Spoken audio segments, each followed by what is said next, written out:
Welcome to my next town. First jogging namin dito sa USM. Life is a series of never-ending first times. At meron akong first time stories sa USM. Anong kwento ba yan? I-admiration natin yan. Mayroon akong kwento mula sa aking paglalakbay. Mayroon akong Good morning. Yan, Karayan na yan, Ding. Dito, Antifal. Karayan. See guys, campus na din dito. I've been staying here in Cabacan for quite some time, but it's my first time to enter the University of Southern Mindanao in Cabacan, Cotabato. We entered the campus at 5 a.m. Several joggers were already waiting at the gate. Inside the campus was a touch of nature. Morning fog creeps in inside the campus, and the fog seemed like it's coming from the Cabacan River, which flows just beside the campus.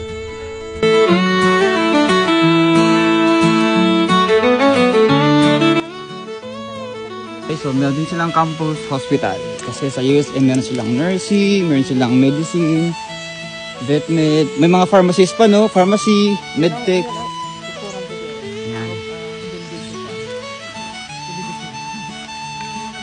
College of Arts and Sciences.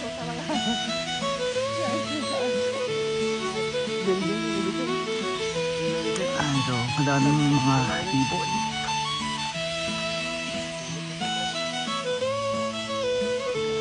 Meron din silang College of Medicine. Ito yung infirmary nila. Tapos yun yung BSM Hospital. Ayan na.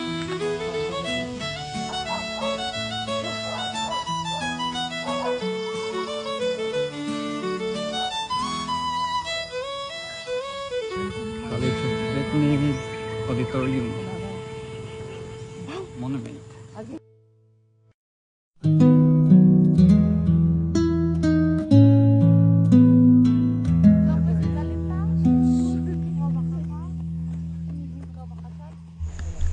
For me, this was just more than a jogging session with my cousins, but it's also a time to discover more corners of Cabacan that I've never seen before.